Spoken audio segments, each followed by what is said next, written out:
Ohiopyle State Park was founded, really, the startings of it were in the 60s and early 70s. And back then, there was really a big goal for Pennsylvanians, and people across the country were really starting to get back outside. They took interest in spending money outside. They wanted to get outdoors and enjoy the outdoors. And so there was a big push in Pennsylvania to open state parks, and people found the Youghiogheny River and the Youghiogheny River Gorge. This was about the same time when boating was becoming really a new sport, and a lot of the innovations that have taken place in boating have happened here in Ohiopyle because we have this unique river, this unique system.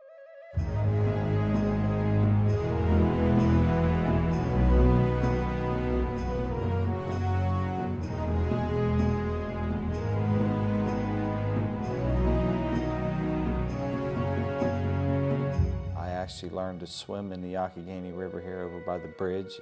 We would come here quite often. We'd come here 6-7 days a week. I grew up just outside of Ohiopyle, so on Chalk Hill, Ohiopyle Road, so I'm native to the area. Well, I remember my dad way back when he would spend his summers here visiting his grandparents, and he'd said how all the kids jumped over the falls in those days.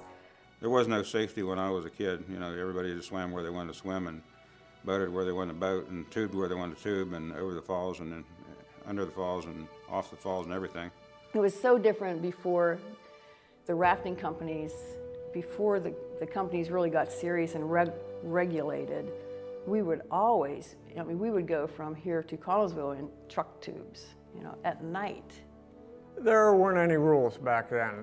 We were kind of flying by the seat of our pants. There weren't any regulations. The park was here, but they were still trying to figure out just exactly what this rafting game was all about. We were looking at trying to develop some sort of a more organized passage system so that people would be spread out better on the river and there wouldn't be so much congestion in the various rapids. This park was kind of like set aside in time. When they first designed the park, they were going to have ski resorts here and golf courses, and a chain hotel was going to be built in town. Then they decided, the Commonwealth made a conscientious decision not to develop parks.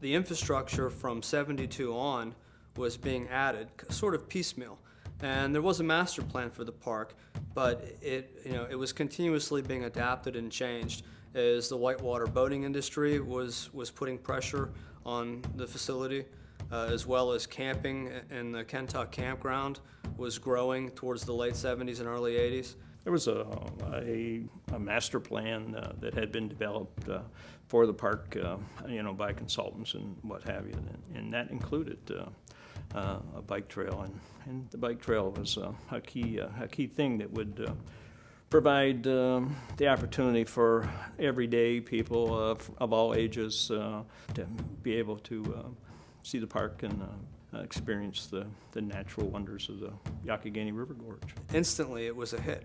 People were coming and deciding that they're going to hike and bicycle along this great rail trail that provided access to the Youghiogheny River Gorge. Up until that time, it was only accessible via boat, and it was a whitewater trip on the lower Yough and a lower level whitewater trip on the middle Yough. So the bike trail really transformed the park too, and that led to a whole stream of park improvements, to parking, and to trail maintenance itself, and looking at those 100-year-old railroad structures and figuring out how to manage them properly. That railroad and what became the Great-Allegheny Passage wasn't even part of the original master plan, and yet today in 2008, bicycle usage along the trail within the park is greater than whitewater boating on the lower and the middle Yough. So we've really gone through a transformational process. The commercial activity within the park, the visitation, both overnight visitation and day use visitation, was overwhelming. Along with the state park, of course, came many more visitors. The only time we had visitors was on Sunday. To me, it was the best thing that could have happened. I mean, bringing 2 million people through here every summer is an amazing thing, because the Ohiopyle's not easy to get to. You gotta want to get here. Yeah, it may not be the wilderness anymore, but you get the feeling when you're here that you could be, 300 miles from the Hudson Bay up in Canada. You know, it's the same type of, when you see the firs and the pines like we have here, it's the same environment you see up there.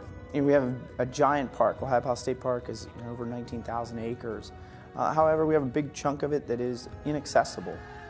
We still, not that we need to have parking lots and trailheads everywhere. Part of the beauty of the resource is, it presents a wild sort of profile.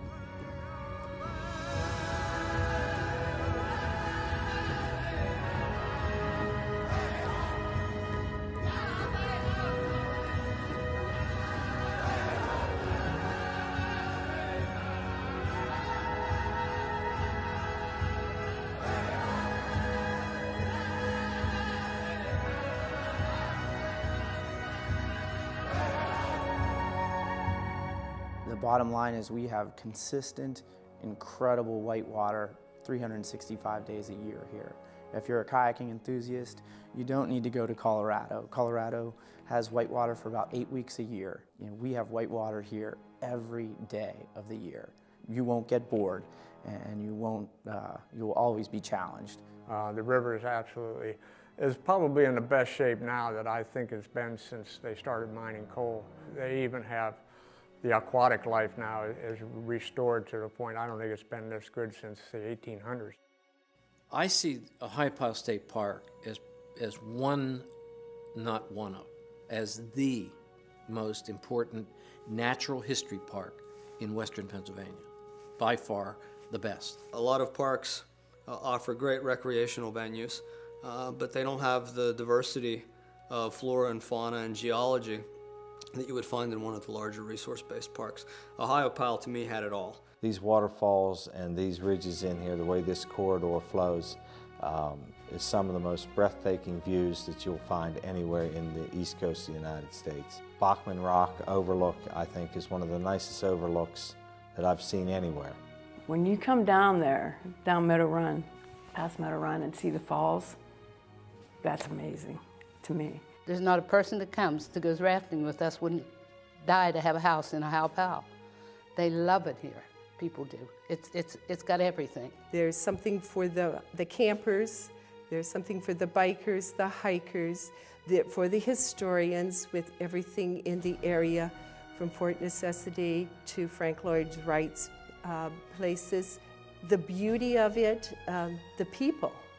The people are so friendly and open. You can walk in the streets all hours of the night and day. You can walk, you can hike, you can bike.